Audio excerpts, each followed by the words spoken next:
December 11th, 1998. The Mars Climate Orbiter launches from Cape Canaveral. Right. And we are talking about a state-of-the-art $125 million spacecraft. It represents, years of exhaustive planning, engineering, just massive scientific dreams. Oh, absolutely. So it travels for 286 days. It crosses 416 million miles of deep space to reach the red planet. And then on September 23, 1999, the orbiter fires its main engine to slip into this highly calculated orbit. Which is the most tense part of any mission. Exactly. So it passes behind Mars, cutting off radio contact as expected. And the engineers at NASA's Jet Propulsion Laboratory, they just wait for it to emerge on the other side. Yeah. And they wait. Right. The signal never returns. The spacecraft is just completely gone, vaporized in the Martian atmosphere. And the investigation into why it vaporized, it completely shook the aerospace engineering world. Yeah. Because it wasn't a mechanical failure. It wasn't like a solar flare or something. It was a completely invisible structural misalignment in the data itself. Yeah. Literally just a simple text file. Yeah. The engineering team at Lockheed Martin in Colorado had programmed the spacecraft's thruster performance data using English units, specifically, pounds of force. Right. But then the navigation team at NASA in California, who was feeding that data into their trajectory models, they just assumed the numbers were in the metric system. They thought it was newtons. Which is wild, because the numbers themselves weren't necessarily wrong in isolation. No, not at all. But their physical geometry, their underlying reality, was totally misaligned. And because of that one missed conversion in a data pipeline, a historic mission just burned up in space. That story, it's the ultimate cautionary tale about the physical reality of data. Right. We tend to think of data as just, numbers on a screen, but data has actual geometry. It has volume. It has units of physical measurement. Right. And if the foundation of that geometry is built on a misaligned assumption, you won't even know until the visualization or, in this case, the literal spacecraft completely collapses. Well, welcome to the deep dive. To you, the learner, listening in, whether you are prepping for a massive data migration meeting or trying to catch up on modern ETL pipelines, or you're just insanely curious about how the digital world is physically structured, you are in the exact right place. You really are. Our mission today is to explore datok.eu, shape-shifting and geometry. We are taking a stack of technical documentation, interface schematics, and architectural guides, and we're just extracting the ultimate playbook for reshaping messy data. We're going to explore the specific tools that act as the scalpels, the origami folders, and the cryptographic dimensional portals for your data pipelines. And to set the stage for you, I'm Alex Martinez. I'm a data analyst who usually focuses on the human narrative. I'm always searching for that real-world story hidden deep within those massive walls of numbers and asking the foundational questions about how we get from raw chaos to actual insight. And I'm Sarah Chen. I've spent over a decade wielding heavy-duty data preparation tools like Alteryx, building enterprise ETL pipelines, and just generally untangling some of the messiest data architectures imaginable. And it gets messy. Oh, it gets so messy. So let's start with the environment itself, the datok paradigm. Looking at the source texts, this isn't your traditional clunky enterprise software, is it? No, not at all. Like you don't have to submit a ticket to an IT department and wait 3 weeks for them to provision a server. Thank goodness. Datok is browser native, 0 downloads, but the wildest part to me is that it executes 100% locally on your machine. Yeah, we really need to pause and look at how radical that is in the current tech landscape. Because, we've spent the last 15 years moving everything to the cloud. Everything. Right. The standard operating procedure today is to take your messy, highly sensitive files like CSV files, Excel sheets, log data, and upload them to some remote server farm owned by Amazon or Google. Right, and you just hope it's secure. Exactly. The cloud processes it and sends a result back. But datok reverses that entire paradigm. It operates using something called OPFS, which stands for the Origin Private File System. The documentation mentions OPFS heavily, but how does that physically work on my laptop? Like, am I downloading an app? No, no app. Think of OKFS as a highly secure, sandboxed file system hidden deep within your web browser's architecture. Okay. Historically, web browsers were intentionally blocked from reading and writing large files directly to your hard drive for obvious security reasons. Yeah, you wouldn't want a random website saving gigabytes of malware to your C drive. Exactly. But OPFS is this modern web standard that creates a designated private quarantine zone on your hard drive. For datok, it lives specifically in your user directory, like C:\\users your username /documents /datok. Oh, wow. So it's a literal folder on my machine. It is, Yeah. and the browser can read and write to the specific folder at blistering near-native speeds. I mean, almost as fast as a traditional C++ desktop application. The privacy implications there are just massive. Your data never leaves your laptop. Never. You aren't pinging a cloud server. You aren't paying a cloud computing bill by the millisecond. Right. Your data remains strictly on the edge. And because of the high-speed read-write access of OPFS, Datok can ingest raw files and immediately output them into highly optimized formats like Slicklet databases or Parquet files, all without a single packet of data traveling over the internet. That's incredible. Let's quickly define those two output formats for the listener, though, because the sources highlight them as the ultimate targets of the pipeline. Sure. What is the fundamental difference between outputting to a SQLite versus Parquet? It really comes down to how a computer's hard drive mechanically reads the information. So SQLite is a relational database. It stores data row by row. Row by row. Yeah. So if you want to pull up a specific customer's entire profile, like their name, their address, their recent purchases, a row-based database is incredibly fast because all that information is stored physically next to each other on the disk. Makes sense. But Parquet, on the other hand, is a columnar storage format heavily favored by data scientists. It stores data column by column. So all the first names are stored together, all the last names are stored together, and all the revenue numbers are stored together in these long vertical blocks. Correct. So imagine you have a table with 100 columns and 10 million rows, and you just want to calculate the average revenue. Okay. In a row-based SQLite database, the hard drive has to scan across all 100 columns for every single row just to find the revenue number. It reads a massive amount of totally irrelevant data. Which takes forever. Right. But in a Parquet file, the hard drive just jumps straight to the single revenue block on the disk, reads those 10 million numbers instantly, and completely ignores the other 99 columns. Oh, that's so much more efficient for analytics. It's game-changing. And Datok lets you output to either format depending on whether your downstream goal is an application that needs rows or an analytics dashboard that needs columns. Which brings us to the visual context of how we actually build this architecture. The aesthetic described in the sources is incredibly premium. It's this sleek, dark mode interface. Oh, it looks great. The logo itself is this beautiful blue and green hexagonal shape that looks almost like folded translucent glass. Yeah.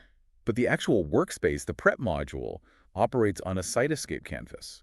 Right, and Cytoscape is an advanced, highly optimized graphing library. It was originally developed for visualizing complex molecular interaction networks in biology. Which sounds so sci-fi. It really does. Yeah. But in Datok, it means you are physically, visually drawing your data pipeline using what computer scientists call a directed acyclic graph, or a DAG. So no coding. No, you aren't writing hundreds of lines of Python code. You are dragging and dropping physical nodes onto a canvas. Raw files come in through green input nodes. They pass through these blue conversion nodes, which is where the shapeshifting we're talking about today actually happens, and then they flow out into purple target nodes. And you just use your mouse wheel to zoom in, click and drag to pan across this massive virtual viewport, or you can just hit the auto layout button to snap all your overlapping tools into a clean left to right hierarchical alignment. It makes the invisible architecture visible. But to really understand how these blue conversion nodes work, we need a practical scenario. We can't just talk about them in the abstract. No, we definitely need an example. So let's build a running scenario for you listening. Let's pretend we are consulting for a massive, slightly chaotic international e-commerce logistics company. Let's call them Aeroship. Okay, I like Aeroship. So Aeroship has just handed us a raw export of their global shipping logs. And it is a nightmare CSV file. Millions of rows of completely unstructured, contaminated data. The usual, basically. The usual. Before we can even think about doing high-level analytics, before we can calculate average delivery times or profit margins, we have to liberate the data trapped inside these messy individual cells. We have to start at the atomic level, because if the foundation is contaminated, the entire skyscraper falls. Exactly. And that brings us to our first set of tools in the Datok arsenal, the slicing scalpels. Let's look at the first column in our hypothetical Aeroship dataset. It's called driver_info. And instead of being clean, every single cell is a mashed up string. Let me guess. It says something like warehouse 42 pipe, John Doe pipe license XYZ889. Yes, exactly that. The data is there, but it's trapped in a single block. Yeah. We need the text to columns tool. And the icon on the Cytoscape canvas is a little pair of scissors. Text columns is the fundamental butter knife of data preparation. It splits concatenated strings into distinct columns by looking for a specific character delimiter. Right. In this case, the delimiter is the pipe character, that vertical line separating the warehouse, the name, and the license plate. So you literally just drop the scissors node onto the canvas, wire your data set into it, and configure the properties. You just tell it, look at the driver info column, use the pipe as the delimiter, and split this into 3 brand new columns. It's that simple. The mechanism is straightforward but absolutely essential. The engine scans the string from left to right. The moment it detects the pipe character, it snips the string, places the preceding text into a new column, and just continues scanning. And if you don't perform this basic atomic separation, the data is functionally useless. But completely useless. I mean, you can't join this table to an HR database to find John Doe's salary if his name is permanently glued to a warehouse ID and a license plate. But the butter knife has limits. Let's look at another column in our AeroShip dataset, the shipping notes column. This is where drivers just type whatever they want into a free text field. Oh no, free text is the enemy. Is the absolute worst. So one cell says, delivered on Tuesday, tracking number 8675309 left on the porch. The next cell says, gate was locked, tracking hashtag 55432. We'll try tomorrow. Right. There is no pipe character. There is no consistent comma. Text to columns completely fails here because there is no uniform delimiter to split on. It just doesn't know where to cut. Exactly. So to extract the tracking numbers out of that chaos, we need the laser scalpel, the RegEx tool. The icon is a little target bullseye. Regular expressions. I feel like we have to acknowledge the sheer notoriety of RegEx. To anyone who hasn't coded before, a regular expression looks like a cat walked across a keyboard while the shift key was held down. It really does. It's just a dense, cryptic string of backward slashes, brackets, question marks, and asterisks. It has a notoriously steep learning curve, for sure, but it is unequivocally the most powerful text processing spell in a data analyst's spellbook. Okay, spellbook, I like that. Well, under the hood, a RegEx engine is a highly optimized state machine. It doesn't look at the text the way a human does. It evaluates logical conditions character by a microscopic character. So let's break down how we would use the datok RegEx node to save our AeroShip tracking numbers. We want to pull out those specific numerical sequences like 8675309 and 55432 from the middle of those wildly different sentences. How do we even write the pattern for that? We would use a really simple pattern, actually. It's just parenthesis, backslash, lowercase d, plus sign, close parenthesis. Okay, let's deconstruct that for the listener. Sure. The backward slash followed by a lowercase d is a metacharacter. It tells the state machine, look for any numerical digit from 0 to 9. Right. The plus sign immediately following it is a quantifier. It means match one or more of the preceding token. So backslash d plus tells the engine to find a consecutive block of numbers of any length. And the parentheses surrounding it. The parentheses create a capture group. This is where the magic happens in the datok interface. When you put parentheses around a pattern, you are instructing the node, hey, scan this entire chaotic sentence, ignore all the letters, ignore the punctuation. But when you find a match for this specific consecutive number block, capture it, extract it, and output it into a brand new column. So it extracts the exact sesame seeds from the bun without destroying the rest of the sandwich. That is a weirdly perfect analogy, yes. The RegEx engine reads the first cell, right? Delivered on Tuesday. It looks at the capital D. Not a digit. Moves on. Looks at the E. Not a digit. It sweeps across the string until it hits the 8. It flags a match. Yep. It looks at the 6. Another digit. It keeps capturing until it hits the comma after the 9. The plus sign condition is fulfilled. It extracts 8675309, drops it into a pristine new column called tracking number, and moves to the next row. And having this capability inside a visual node graph is a massive advantage. Historically, if an analyst encountered free text fields, they would have to export the data, write a custom Python script to parse it, and then bring it all back into their workflow. Which takes forever. Exactly. Datok allows you to drop a RegEx node onto the canvas, set it to parse mode, and preview the extraction in real time. It completely eliminates context switching. Okay, so using our scalpels, text to columns, and RegEx, we have surgically cleaned the individual cells of our AeroShip dataset. Every tracking number is isolated. Every driver name is clean. But if we take this beautifully clean data and feed it into a machine learning model or a Tableau dashboard right now, the system might still choke. It probably will choke. Right, because the table itself is facing the wrong direction. Mm-hmm. We've cleaned the atoms, but the macro structure is fundamentally incompatible with the downstream application. We have to manipulate the core geometry of the data. And this brings us to the concepts of wide data versus long data. The tools we use here are Transpose and Crosstab. So let's talk about the Transpose tool. The icon is two arrows pointing up and down. This tool is designed for unpivoting data. It takes a wide table and collapses it into a long, narrow key value structure. And I always joke about the word unpivoting. It sounds like a terrible dance move where you twist your ankle on the dance floor. It really does, and the terminology trips people up because most business professionals are highly accustomed to pivot tables in Microsoft Excel. Oh, absolutely. A pivot table summarizes long lists into wide grids. Unpivoting is the exact inverse operation, and traditional analysts often get hopelessly tangled up trying to visualize wide data without running it through a transpose node first. Let's visualize a wide table using our AeroShip dataset. Imagine the finance department sends us a spreadsheet tracking the shipping volume for specific warehouses. Column A is the warehouse game. Column B is January volume. Column C is February volume, and so on, stretching all the way to column M for December volume. Right. So this table has 13 columns and maybe 50 rows for the 50 warehouses. Humans absolutely love reading this. You can track a single warehouse across the page from left to right and see the progression of the year. Humans love it. Machines hate it. Why does a computer hate a wide table so much? Because of dimensionality. When you feed that wide 13-column table into a predictive algorithm or a business intelligence tool, the computer does not possess the human context to understand that columns B through M all represent the exact same underlying concept, which is time. Right. It doesn't know what January or February mean. No, it just sees 12 completely independent, unrelated attributes. It treats the January volume column and the December volume column as if they were as different as warehouse location and employee count.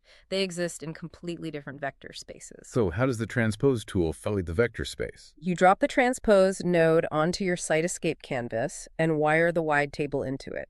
The configuration panel asks you to define your key columns. Okay. These are your anchor columns, the columns that will remain stationary. So for AeroShip, we select warehouse name as the key column. Next, you define your data columns. You just check the boxes for January through December. Got it. When you execute the node, datok physically folds the geometry of the table. It collapses all those wide month columns into a narrow vertical structure using a name and value pair. Let me map out the math of that transformation just so I'm following. Go for it. We originally had 50 warehouse rows, and each row had 12 separate month columns. 50 times 12 is 600. So after the Transpose node runs, we no longer have a 50-row table. We have a 600-row table. Exactly. The stationary key column still says the warehouse name. But instead of 12-month columns, we now only have two new columns. One is called name, which contains the word January or February, and one is called value, which contains the actual shipping volume number. We literally took a short, fat matrix and shape-shifted it into a tall, skinny list. And the consequence of that transformation is that your downstream systems will now function perfectly. When you load that long table into Tableau, you have a single unified dimension called name, which you can just rename to month that you drag onto your x-axis. You have a single metric called value for your y-axis. The machine finally understands the unified physical reality of the timeline. But let me challenge this entire premise for a second. Oh boy, here we go. Well, the very next tool detailed in the datok documentation is Crosstab. The icon is two arrows pointing left and right. The docs describe Crosstab as the exact inverse of Transpose. It takes narrow, long lists and flattens them back out into wide category columns. You define row headers, column headers, and the values to aggregate. That is the mechanical definition, yes. So if I just went through all the trouble of unpivoting my data, using Transpose to make it long so the machine can read it, why would I immediately reach for a crosstab node to make it wide again?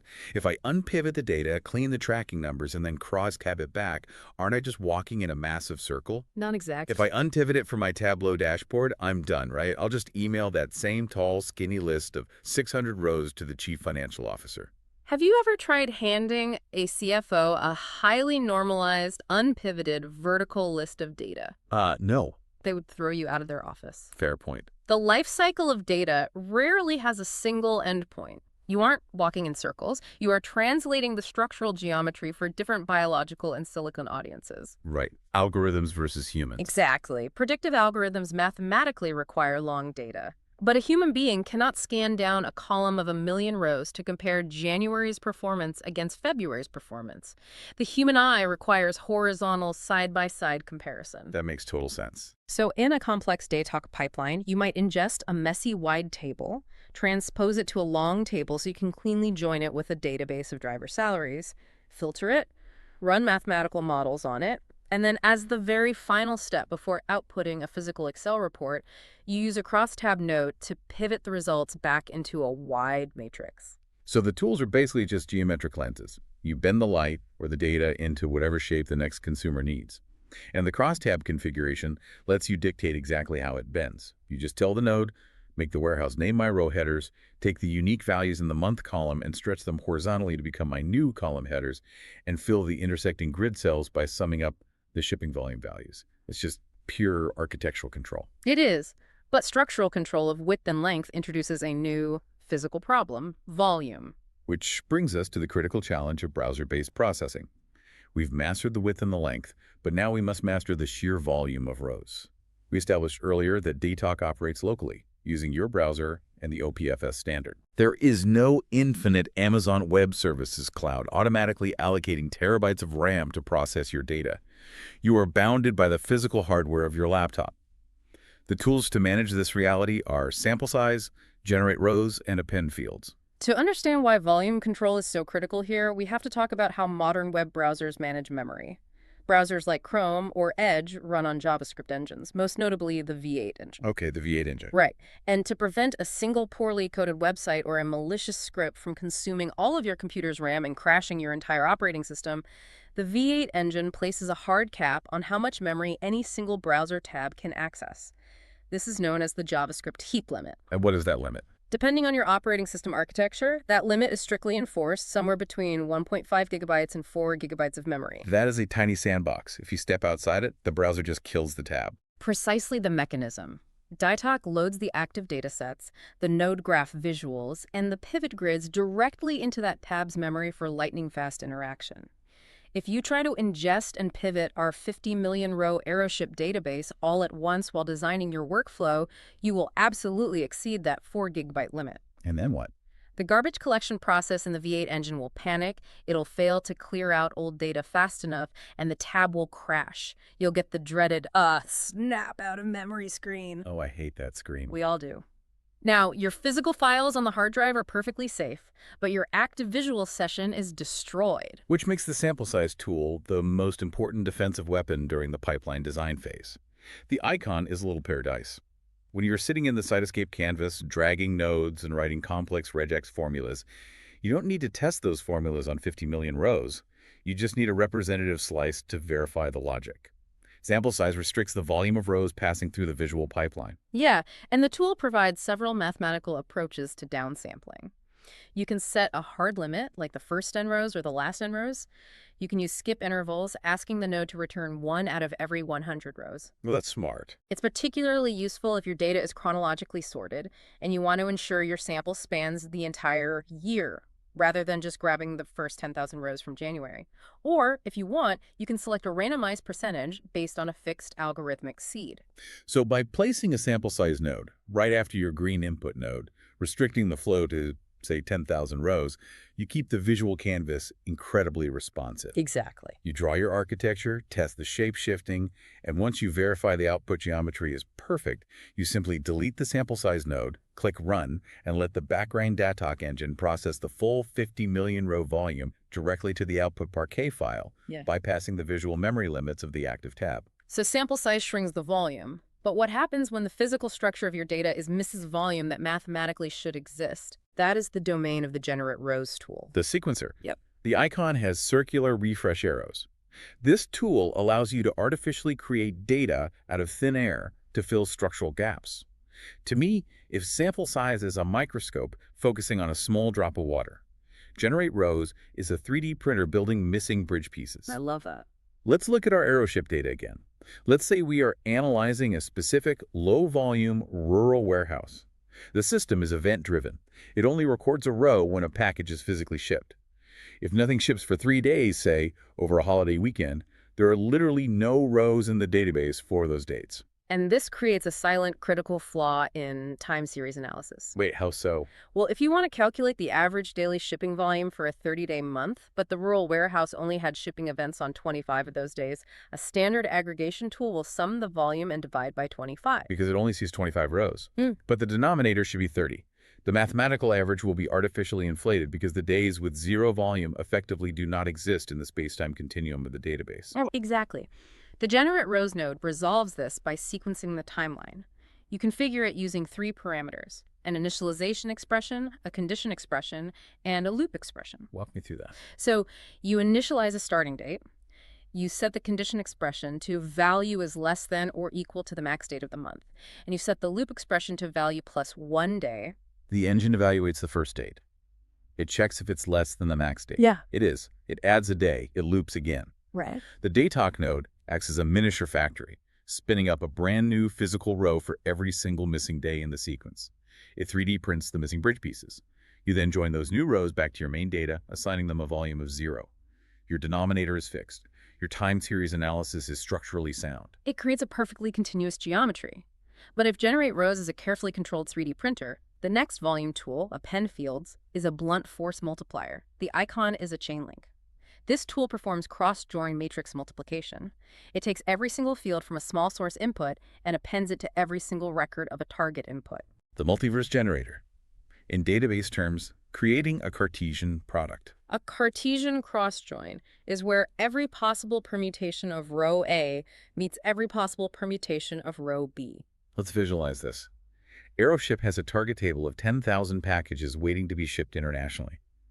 We have a separate small source table containing 5 different currency conversion rates: USD, Euro, Yen, Pound, and Canadian dollar. Okay. If we wire the currency table into the packages table using append fields, we don't just add columns, we multiply the rows. 10,000 packages times 5 currencies equals an output of 50,000 rows. Every single package now exists in 5 parallel universes, one for each currency scenario. It is an incredibly powerful mechanism for generating benchmark matrices or calculating dynamic shipping rates across multiple zones or building comprehensive testing grids. But let's pause and do some math based on what we just discussed about the JavaScript heap limits. I understand appending a 5-row table, but what happens if I drop 2 massive tables onto the canvas?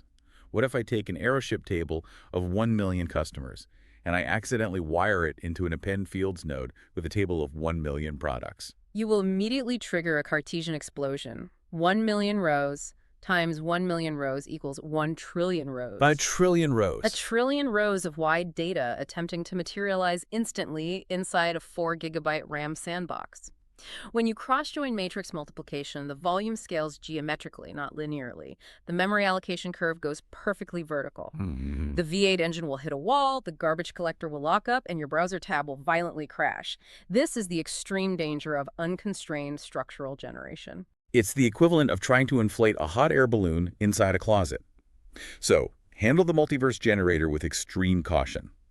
The documentation highlights a vital feature here, the inspector sidebar. On the right side of the prep canvas, there is an inspector panel that shows the exact row count and file size of whatever node you have selected. It's a lifesaver. Always check your input row counts in the inspector before running an append fields node to ensure the multiplication won't cause a geometric collapse. Volume control requires constant vigilance. But let's move down the pipeline. We have sliced the messy cells with RegEx. We have bent the tables from wide to long and back to wide. We have sampled the data to protect our memory and generated the missing timeline rows. We have built the perfect physical structure. Sounds like we're done. Not quite. Because a beautifully constructed, perfectly sized building is useless if the offices inside are mislabeled or if the employees don't have ID badges. Ah, true. We are entering section 4 of our deep dive. Identity and alignment. We have the physical structure, but we need semantic identity. The tools here are Find Patch, Rename, and Record ID. Let's tackle the semantic labeling first with Rename and Find Patch. The Rename tool, which is represented by a pencil icon, addresses the reality of technical debt. When you ingest a raw database from a 20-year-old legacy system, the column headers are almost always cryptic. Instead of customer address, the header is ESIR_DI_add_001. Ugh, I've seen that so many times. We all have. The rename tool allows you to dynamically override those obscure technical headers with human-readable business names. You can configure it to pull the new names from the very first row of the data itself, or you can feed it an external lookup file. This connects directly to a broader philosophy mentioned in the source documentation. Datok isn't just a data preparation engine. It includes an integrated data glossary called the Legend module. Translating technical dialects into standardized nice names is a critical function of organizational data stewardship. Like, if a new analyst joins Aeroship and sees a column named sheep_vol_myth, they have to guess what that acronym means. Does it mean shipping volume by month, or shipments voided in Manhattan? The rename tool can automatically link with the Legend module to override that with the nice name, monthly shipping volume. It enforces organizational alignment. And while rename fixes the identity of the column headers, the Find Patch tool, represented by a magnifying glass icon, fixes the identity of the actual data values inside the rows. It is a dictionary-based alignment tool. Standardizing dirty values. Let's look at the city column in the Aeroship data. Customers are typing in their own shipping addresses. So for one city, we have entries that say New York, NY, New York City, and the Big Apple. Yep, classic free text problem. If we try to aggregate shipping volume by city, the computer sees 5 completely different locations. The Find Patch tool compares those dirty, varied string values against a master lookup dictionary. It evaluates the variations, maps them to the correct standardized identity, and outputs a perfectly clean column where all 5 variations are patched to, say, New York. It repairs the semantic fragmentation. But the ultimate expression of identity in any database is the record ID tool, the fingerprint. The icon is a little ID badge. Its purpose is to append a unique identifier to every single row passing through the pipeline. Now, most listeners are familiar with the concept of a basic auto-incrementing ID. You add a column, and the tool just counts down the rows, 1, 2, 3, 4, 5. And the Datok Record ID tool can absolutely do that using its numeric mode. But the sources detail 3 other generation modes that sound like they belong in a CIA cybersecurity briefing. They do sound intense. UIDV5, hash-live utilizing SHA-256, and HMAC. These are advanced cryptographic hash functions. Let me play the skeptic here. Sequential numbers make sense to me. They are simple. Why on earth do I need military-grade cryptographic hashes like SHA-256 just to identify a row of e-commerce shipping logs? Isn't deploying cryptographic hashing on a logistics CSV massive overkill? It sounds like overkill until you understand the inherent vulnerability of sequential numbers in a distributed, offline environment. Think about how Datok operates. It runs locally via OPFS on your specific laptop. Right. If you use a simple numeric mode, row number 5 in your dataset today might be a shipment going to London.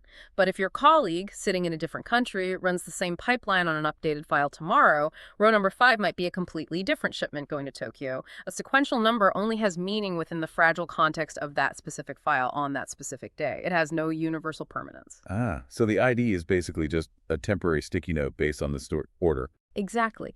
But a deterministic cryptographic hash, like UIDV5, which uses a SHA-1 namespace algorithm, or the even stronger SHA-256, fundamentally changes how identity is generated. It doesn't rely on the sort order. It derives the identity from the data itself. Walk me through the actual mechanism of that. How does SHA-256 turn a shipping record into an identity? Let's do a mental exercise. Take the word apple. If you feed the word apple into a SHA-256 hashing algorithm, the engine converts the text into binary code and then runs it through 64 rounds of complex logical operations. Bit shifting and/or evaluations, rotating the bits. Okay. It mathematically scrambles the data and outputs a fixed-length 256-bit hexadecimal string. It will look like a random jumble of 64 letters and numbers. Okay, so I have a random string. But it isn't random. That's the key. It is highly deterministic. If you hash the word apple on your laptop in New York, and I hash the exact same word apple on my laptop in Tokyo, completely offline, with no internet connection between us, the mathematical operations will produce the exact same 64-character hexadecimal string. Because the input dictates the output. And it is incredibly sensitive. This is known as the avalanche effect. If you change a single bit of the input, like if you change the uppercase A in Apple to a lowercase a, the algorithm triggers a massive cascading change, and the resulting 64-character output will be completely unrecognizable from the first one. So how does this apply to the Datok Record ID node? You configure the node to look at the defining characteristics of the row. For Aeroship, you select the customer name, the transaction timestamp, and the shipping amount. The record ID tool concatenates those values and runs them through the SHA-256 algorithm.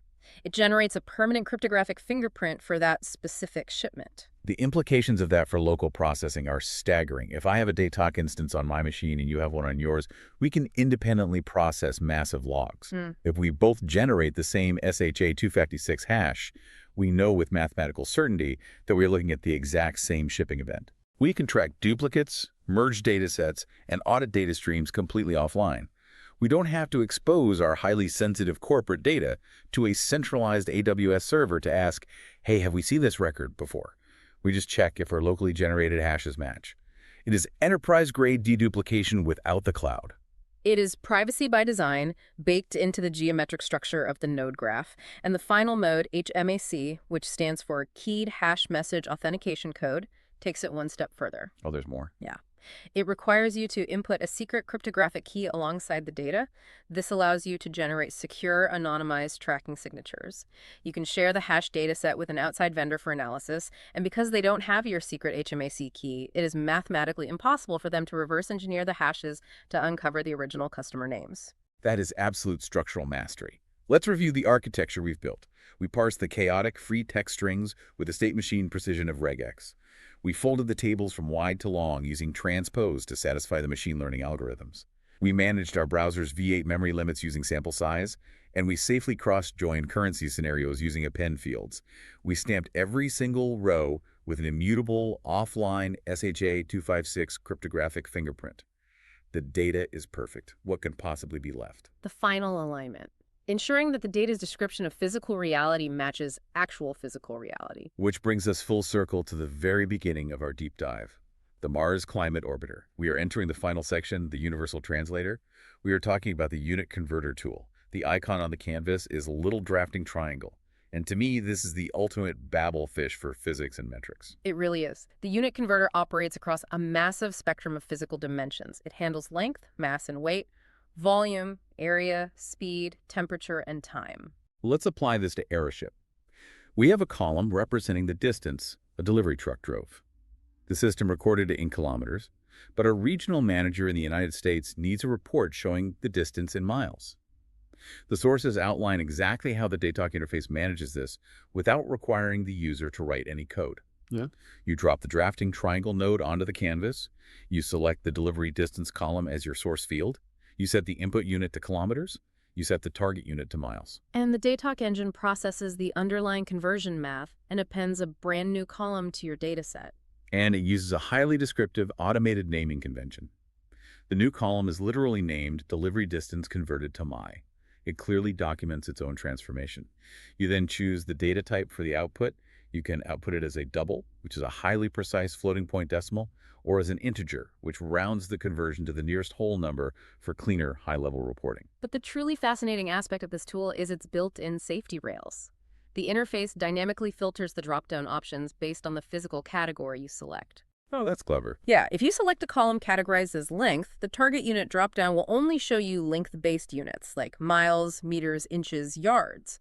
It physically prevents you from accidentally telling the system to convert miles into liters or kilograms into degrees Celsius. It prevents the invalid geometric conversions that cause downstream analytical models to hallucinate.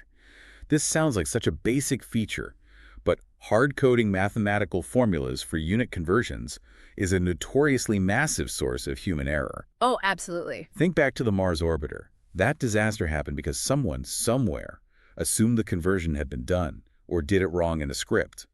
Having a dedicated visual node eliminates the risk of typo-driven disasters. Consider the complexity of converting temperature.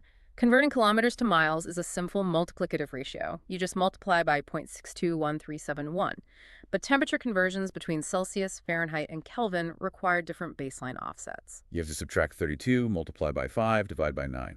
Exactly. If you force an analyst to manually type that algebraic formula into a calculation tool every single time, eventually they will miss a parenthesis. They will divide by 5 instead of 9. By offloading that mathematical burden to a standardized node, where you simply select Celsius to Fahrenheit from a drop-down menu, you guarantee the mathematical integrity of the physical translation.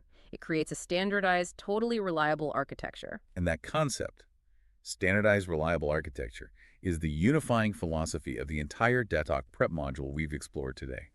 Let's synthesize this journey for the listener. We started with the concept of the invisible skyscraper. Data isn't just floating information, it is a physical structure that must be meticulously engineered. We took messy, chaotic, unstructured logs from our hypothetical logistics company and dropped them into a local OPFS sandboxed environment. Your highly sensitive corporate data never touched an internet cable.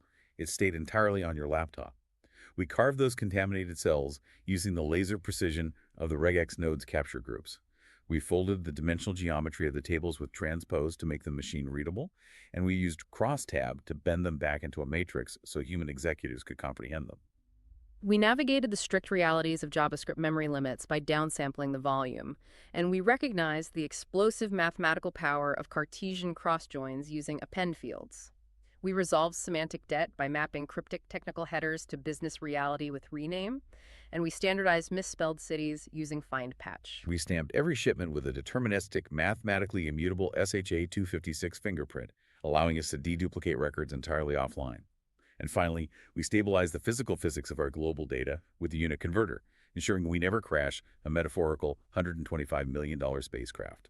To you, the learner, this is why data preparation is the absolute highest form of structural engineering. It is not janitor work. It is not tedious formatting. It is the architectural foundation that dictates whether your complex machine learning algorithms, your predictive models, and your interactive executive dashboards will stand tall, or whether they will collapse into a swamp of misaligned geometry. It is foundational engineering. But before we wrap up this deep dive, I want to leave you with one final forward-looking thought. Digging into the very end of the source text, there is a tool we barely touched on, the AI Llama LLM node. datok has the capability to hook into local, offline large language models like Meta's Llama 3 or Google's Gemma, running directly on your own computer's GPU hardware. Right now, it's used to classify and clean text within the pipeline, acting like a superpowered semantic RegEx. Which, again, is an incredible achievement for maintaining complete local privacy while utilizing cutting-edge AI. But think about the trajectory of that capability. If the local AI can already read the unstructured text inside the cells to clean it, how long until the AI model can analyze the messy, invisible macro geometry of your raw data table and automatically draw the transpose, RegEx, and crosstab nodes on the Cytoscape canvas for you? How long until the AI becomes the primary architect, calculating the perfect structural shape and routing the optimal directed acyclic graph before you even drag a single tool onto the screen? That points to a massive paradigm shift. It raises a huge question about the future of ETL development. Will data engineers even need to manually place conversion nodes in a few years? Or will our role shift entirely to auditing the AI's architectural blueprints? The invisible skyscraper might soon be designing its own foundation, something for you to mull over as you optimize your next pipeline. Thanks for diving deep with us today. Keep shaping that data, and we'll see you next time.